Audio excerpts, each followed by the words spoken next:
The following is an AI radio TV news feature. Headline: From Victorian demons to the Beijing night bus, why we tell each other urban legends. Byline: Carl Bell.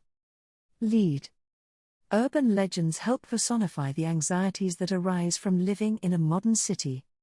Story: Many of us are familiar with modern urban legends.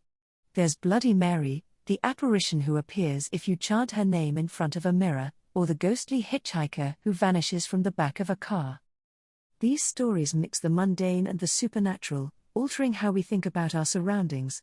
For all their fantastical elements and claims, urban legends allow us to address real issues. Modern cities can be disempowering places over which inhabitants have little sense of control. A city's vast complexity makes it largely unknown to those who live within it. Urban legends offer people a way to focus and personify the anxieties that arise from living in such an environment. At the same time, they go some way towards recreating a sense of community through sharing such tales. Making sense of the city.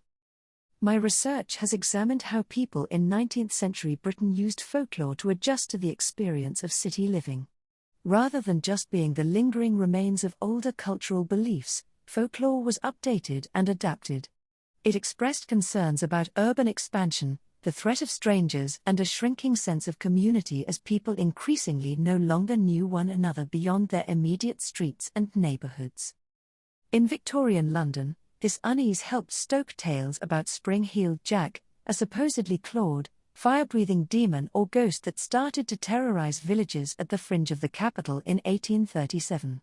Widely publicized in the Victorian press, his exploits were said to have resulted in some people fearing to go out into the streets after dark. This mysterious figure thrived on rumor. A reporter for London paper The Morning Herald noted on the 10th of January 1838 that although the stories were in everybody's mouth, no person who had actually seen the ghost could be found. When he located named victims, they immediately denied all knowledge of it, but directed him to other persons whom they had heard had been ill-treated, but with them he met with no better success.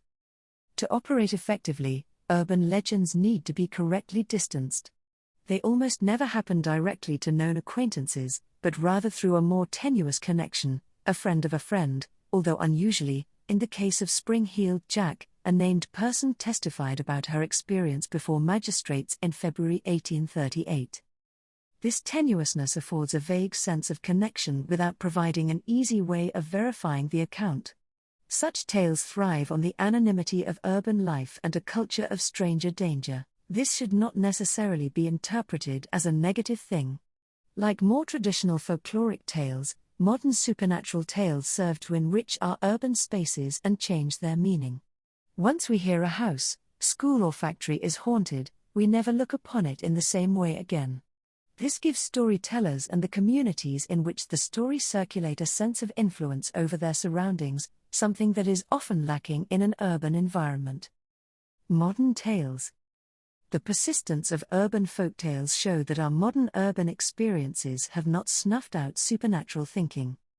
Once upon a time, mothers used to warn their children against venturing too close to the edge of deep ponds, for fear that the monstrous Jenny Greenteeth would reach out and pull them down to a watery grave. Today, traditional Irish folkloric monsters such as the Banshee are said to still visit modern-day Limerick. Such stories act as a warning to keep children from a part of town that previously had a reputation for antisocial behavior. Like the older tales of Jenny Greenteeth, these urban folktales help police the boundaries between safe and unsafe locations. In 21st century Beijing, the city's night bus has become the focus of stories about frightening encounters with sinister ghosts. Typically, an elderly, wise figure recognizes the supernatural threat, saves the rider by coaxing them off the bus, and then disappears. While drawing upon traditional supernatural motifs, the tale expresses the vulnerability of traveling the city late at night. Despite its streetwise warning, the story operates in classic folktale mode. We learn to be careful when riding the night bus by imagining someone else's close shave with death. In doing so, the truth of such tales is perhaps less important than the message they provide. Stories are never just stories.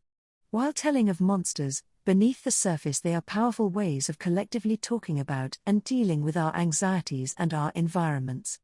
They create hidden geographies in our cities, locations that have been reimagined through the stories we tell about them, and urban sites and situations where supernatural beings can teach us practical lessons.